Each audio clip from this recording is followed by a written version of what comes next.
ಸ್ನೇಹಿತರೆ, welcome back. ನೀವು ನೋಡ್ತಿದ್ರ ಜೈ motivation speaker YouTube channel. ಇವತ್ತಿನ ಟಾಪಿಕ್ ಏನಂತ ಹೇಳಿದ್ರೆ, ಈ ರಾಂಗ್ ಅಫೇರ್ ಅಲ್ಲಿ ಇದ್ರೆ ಏನೆಲ್ಲ ಕಳ್ಕೊಳ್ತೀರಾ ನೀವು. ರಾಂಗ್ ಅಫೇರ್ಸ್ ಎಷ್ಟೋ ಜನ ಕನೆಕ್ಟ್ ಆಗ್ತಾರೆ, ಗೊತ್ತಿಲ್ದಿರ ಮ್ಯಾನೇಜ್ ಮಾಡ್ಕೊಂಡು ಚೀಟ್ ಮಾಡ್ತಾ ಇರ್ತಾರೆ. ಸೊ ಅಂತವರಿಗೋಸ್ಕರ ಇವತ್ತು ಒಂದು ಜಸ್ಟ್ ರೀಕಾಲ್ ಮಾಡ್ಲಿಕ್ಕೆ ಒಂದು ವಿಡಿಯೋನ ಮಾಡ್ತಾ ಇದ್ದೀನಿ. ಫಸ್ಟ್ ಟೈಮ್ ನೋಡ್ತಾ ಇದ್ರೆ ಚಾನಲ್ಗೆ ಸಬ್ಸ್ಕ್ರೈಬ್ ಮಾಡ್ಕೊಳ್ಳಿ. ಅಂಡ್ ಇದೇ ತರದ ನಿಮ್ಗೆ realisation and informative and motivation ವಿಡಿಯೋಗಳು ಸಿಗುತ್ತೆ.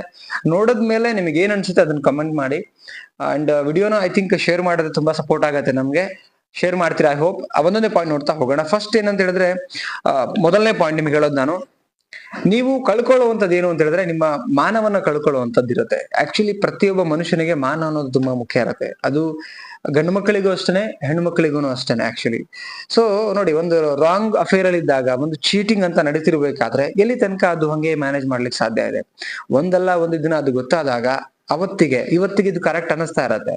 ಬಟ್ ಗೊತ್ತಾದ್ಮೇಲೆ ಅವತ್ತಿನ ದಿನ ತುಂಬಾ ಪಶ್ಚಾತ್ತಾಪ ಪಡ್ತೀವಿ. ಈಗ ಎಲ್ಲಾನು ಸರಿ ಅಂತ ಅನಿಸ್ತಾ ಇರುತ್ತೆ, ಬಟ್ ಆ ಟೈಮಲ್ಲಿ ನಿಮ್ಗೆ ತುಂಬಾ ಕಷ್ಟ ಅನ್ಸಕ್ ಶುರು ಆಗತ್ತೆ. ಸೊ ಅವಾಗ ಮಾನ ಇಲ್ದಿರ ಬದುಕೋದು ಬಹಳ ಕಷ್ಟ ಆಗತ್ತೆ.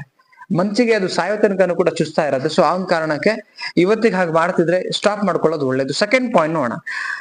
ನಿಮ್ಮ ನಂಬಿಕೆನ ಕಳ್ಕೊಳ್ತೀರಾ ಜೀವನ ಪರ್ಯಂತ. ಜೊತೆಗಿರ್ತಕ್ಕಂಥ ಸಂಗಾತಿ ನಂಬಿಕೆನ ಬ್ರೇಕ್ ಮಾಡಿದಾಗ ಅಗೇನ್ ಬಿಲೀವ್ ಮಾಡೋದು ಬಹಳ ಕಷ್ಟ ಆಗತ್ತೆ. ನಂಬಿಕೆನ ಕಳ್ಕೊಂಡಾಗ ಸಂಬಂಧ ಸರಿಯಾಗಿರೋದು ಬಹಳ ಕಷ್ಟ ಆಗತ್ತೆ. ಒಂದ್ಸಲ ಜೊತೆಗಿರೋ, ಈಗ ನೀವೇನ್ ಚೀಟ್ ಮಾಡ್ತೀರಿ, ಅದೇ ಪ್ಲೇಸ್ ಅಲ್ಲಿ ನಿಮ್ಮ ಪಾರ್ಟ್ನರ್ ಅಪೋಸಿಟ್ ಅಲ್ಲಿ ಅವ್ರು ಮಾಡಿದ್ರೆ ಹೇಗಿರ್ತಾ ಇತ್ತು? ನೀವು ಒಪ್ಕೊಳ್ತಾ ಇದ್ರ? ಎಷ್ಟು ಕಷ್ಟ ಆಗುತ್ತೆ ಮನ್ಸಿಗಲ್ಲ. ನಾವ್ ಮಾಡಿದ್ರೆ ಕರೆಕ್ಟ್, ಅವ್ರು ಮಾಡಿದ್ರೆ ರಾಂಗ್. ಆಕ್ಚುಲಿ ಅವ್ರಿಗೂ ಅದೇ ಫೀಲ್ ಆಗತ್ತೆ. ನಮ್ಮ ಪಾರ್ಟ್ನರ್ ಪಾಸಿಟಿವ್ ಇರುತ್ತೆ, ವ್ಯಾಮೋಹ ಇರುತ್ತೆ, ಮಾಡ್ಕೊಡ್ದು ಅನ್ನೋದಿರುತ್ತೆ. ಬಟ್ ಅದನ್ನ ಅರ್ಥ ಮಾಡ್ಕೊಂಡು ಈಗ್ಲೇನೆ ಅದನ್ನ ಚೇಂಜ್ ಮಾಡ್ಕೊಂಡಾಗ ನಿಮಗೆ ಒಳ್ಳೇದು ಆಕ್ಚುಲಿ.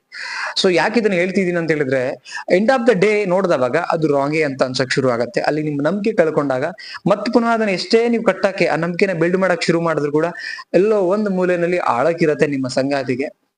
ಕೊನೆಗೂ ಇವ್ರನ್ನ ನಂಬೋದು ಬೇಡ, ಯಾವ್ದೋ ಒಂದು ಮೂಲೆಯಲ್ಲಿ ಮೋಸ ಮಾಡ್ತಾರೆ ಅನ್ನೋದು ಕಾಡುತ್ತಾ ಇರತ್ತೆ. ಸೊ ಆದ ಕಾರಣಕ್ಕೆ ಇದು ನೆನಪಲ್ಲಿ ಇರ್ಲಿ ನಿಮ್ಗೆ. ಓಕೆ, ನೆಕ್ಸ್ಟ್ ಬಂದ್ ಏನಂತ ಹೇಳಿದ್ರೆ, ಅಲ್ಲಿಂದ ಆಚೆ ಮೂರನೇ ಪಾಯಿಂಟು, ಬದುಕನ್ನ ಆ ಇಂಟ್ರೆಸ್ಟ್ ಬರಲ್ಲ. ಆಮೇಲೆ ಬದುಕನ್ನ ಕಳ್ಕೊಂಡ್ಬಿಡ್ತೀರಿ.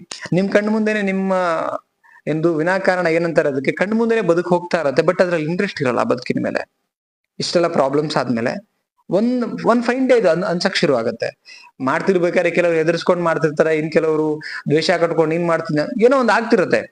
ಎಂಡ್ ಆಫ್ ದ ಡೇ ನೀವು ಮನುಷ್ಯತ್ವದ ಹಾದಿನಲ್ಲಿ ವಿಚಾರ ಮಾಡ್ತಿರ್ಬೇಕಾದ್ರೆ ಐ ಹೋಪ್ ಅವಾಗ ನಿಮ್ಗೆ ಒಂದು ಕ್ಲಾರಿಟಿ ಸಿಗ್ಲಿಕ್ಕೆ ಶುರು ಆಗತ್ತೆ. ಏನು ಅಂತ ಬದುಕ್ ಬೇಡ ಅನ್ಲಿಕ್ಕೆ ಶುರು ಆಗತ್ತೆ. ಡೆಫಿನೆಟ್ಲಿ ಇದಾಗತ್ತೆ. ಬಟ್ ಅದಲ್ಲಿ ಸ್ಟಾಪ್ ಮಾಡಿದ್ರೆ ಐ ಥಿಂಕ್ ಒಳ್ಳೇದು ಅಂತ ಅನ್ಕೊಳ್ತೀನಿ. ಎಷ್ಟೋ ಜನ I think they are move on. Right. ನಿಮ್ಗೆ ಏನ್ ಅನ್ಸುತ್ತೆ ಸ್ನೇಹಿತರೆ ವಿಡಿಯೋ ಬಗ್ಗೆ? ನಿಮ್ ಮನಸ್ಸಿಗೆ ಇಟ್ ಈಸ್ ಕರೆಕ್ಟ್ ಅಂತ ಅನ್ಸಿದ್ರೆ ಕಮೆಂಟ್ ಮಾಡಿ ತಿಳಿಸಿ, ವಿಡಿಯೋಗೆ ಲೈಕ್ ಮಾಡಿ. ಮತ್ತೊಂದು ಟಾಪಿಕ್ ಅಲ್ಲಿ ಸಿಗ್ತೀನಿ. ಚಾನಲ್ ಸಬ್ಸ್ಕ್ರೈಬ್ ಮಾಡಿ, ಸಪೋರ್ಟ್ ಮಾಡಿ. Thank you so much. Bye.